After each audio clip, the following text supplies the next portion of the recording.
नमस्कार। सरकार शिक्षा व्यवस्था को चुस्त दुरुस्त करने के लिए नित नए नए हथकंडे अपना रही है। अब सरकारी विद्यालयों में 10% शिक्षकों को ही अवकाश मिलेगा।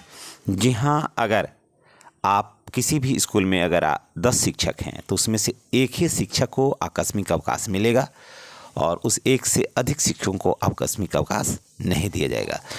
जी हाँ, ये व्यवस्था आया है इस बार और 1 जनवरी से ये बिल्कुल 100% इसे लागू करना है। अब सरकारी विद्यालय में जितने भी शिक्षक होंगे उन्हें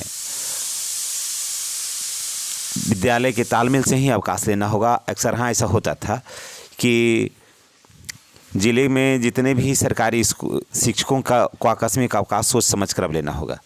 जांच के दौरान यह सामने बात आ रही थी कि कई स्कूलों में एक साथ आधे से अधिक शिक्षकों को आकस्मिक अवकाश दे दिया जा रहा था। जी हाँ, शिक्षक अपने मन मर्जी से जो भी स्कूल का संचालन कर रहे थे उन पर दबाव बना करके लोग आकस्मिक अवकाश ले जा रहे थे। परिणाम ये हो रहा था कि विद्यालय को संचालन करने में काफ़ी कठिनाई का सामना करना पड़ रहा था। लेकिन अब व्यवस्था में सुधार हुआ है और आवश्यकता से अधिक आकस्मिक अवकाश में शिक्षक के चले जाने के कारण विद्यालय में एक शैक्षणिक व्यवस्था जो था वो प्रभावित हो रहा था। इसको लेकर अपर मुख्य सचिव ने सख्त निर्देश दिया है और शिक्षा विभाग के अपर मुख्य सचिव के पाठक ने राज्य के सभी डीओ को निर्देश दिया है कि अब किसी भी कीमत पर 10% से अधिक जो है अवकाश स्वीकृत नहीं किया जाएगा। अगर कोई अवकाश स्वीकृत करते हैं तो कोई भी एचएम अगर अवकाश स्वीकृत करते हैं तो उनको काफ़ी कठिनाई का सामना करना पड़ेगा। जी हाँ, एचएम की जो स्वीकृति होगी ये अनिवार्य होगी। जी हाँ, एचएम की जो स्वीकृति होगी एकदम अनिवार्य होगी। पहले लोग क्या करते थे कि एचएम की स्वीकृति नहीं भी लेते थे और दूसरे के माध्यम से एप्लीकेशन भेज देते थे और अवकाश पर चले जाते थे। अब सिर्फ स्कूल के शिक्षकों के 10% शिक्षक को ही प्रति कार्य दिवस आकस्मिक अवकाश स्वीकृत किया जाएगा।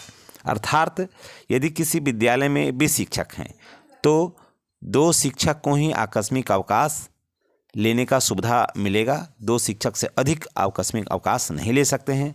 अगर आप 10% से अधिक आकस्मिक अवकाश लेते हैं तो और वो स्वीकृत अगर मिलता है तो वो निश्चित रूप से जो विद्यालय चार्ज में रहेंगे उनके ऊपर कठिनाई होगा, उनके ऊपर कानूनी कार्रवाई की जाएगी। और अगर कोई बिना आकस्मिक अवकाश स्वीकृत किए हुए अगर पकड़े जाएंगे और एब्सेंट रहेंगे तो भी उनके ऊपर विभागीय कार्रवाई की जाएगी। अब व्यवस्था ये है कि अब सिस्टम को ये कहना है कि अब बढ़ेगी एचएम की पूछ और सुधरेगी व्यवस्था। जी हाँ, अब जो है एचएम की मर्जी के बगैर आप नहीं जा सकते हैं और एचएम को विद्यालय की विधि व्यवस्था को बना करके रखने में के बाद ही आपको स्वीकृत करना पड़ेगा और अवकाश पर जाना पड़ेगा। जिले के कई ऐसे विद्यालय हैं जहां प्रधानाध्यापक व शिक्षकों में बनती नहीं है। किसी न किसी कारण से मनमुटाव होते रहता है या फिर शिक्षक अगर लेट से आते हैं, कोई प्रभारी प्रधानाध्यापक उनको बोलते हैं तो एक हाँ विद्यालय में नोक झोंक की समस्या बनने रहती है और एक हाँ झगड़ा होते रहता है।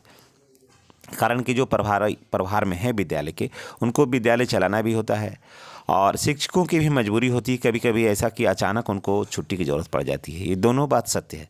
लेकिन अब सिस्टम ऐसा आ जाने से अब विद्यालय में आपसी तालमेल को बढ़ा करके और विद्यालय का संचालन करना होगा।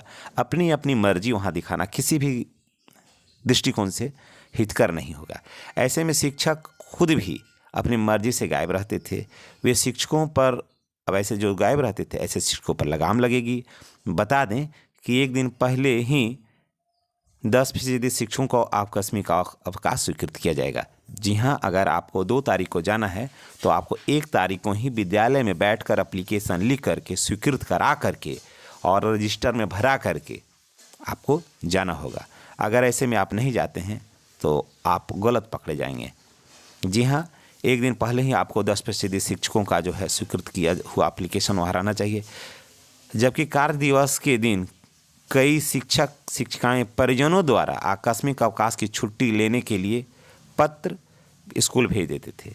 आज यहाँ से विद्यालय से चले गए और उधर से पता चलता था कि उनका हस्बैंड या उनका बेटा या परिवार का कोई अन्य भी सदस्य एप्लीकेशन लेकर के विद्यालय में चले आते थे कि आज ये मैडम जो हैं या ये शिक्षक जो हैं वो नहीं आएंगे, अब ये काम नहीं होगा, ऐसी बात अब नहीं बन पाएगी। और अब अपर मुख्य सचिव के आदेश के बाद यह लगाम लगेगी और यह व्यवस्था में बदलाव आएगा, जो विद्यालय को संचालन में काफ़ी सहूलियत होगी। तो अब इस बात को एकदम हमेशा गौर कर लें कि अब इसी व्यवस्था के तहत अब आप लोगों को या जितने भी शिक्षक भाई बहन हैं उनको काम करना होगा और आपस में तालमेल बना करके इन सारे व्यवस्थाओं पर टिक लगाना होगा। इन्हीं बातों के साथ हम आपसे विदा लेते हैं। आने वाला कल आपका सुखद, सुखमय और मंगलमय हो, इसी मंगल कामना के साथ हम आपसे विदा लेते हैं। अगर आप मेरे चैनल पर ज्ञानस्थली मेरा जो चैनल है उस पर अगर आप नए हैं तो कृपया चैनल को सब्सक्राइब कर दें। धन्यवाद।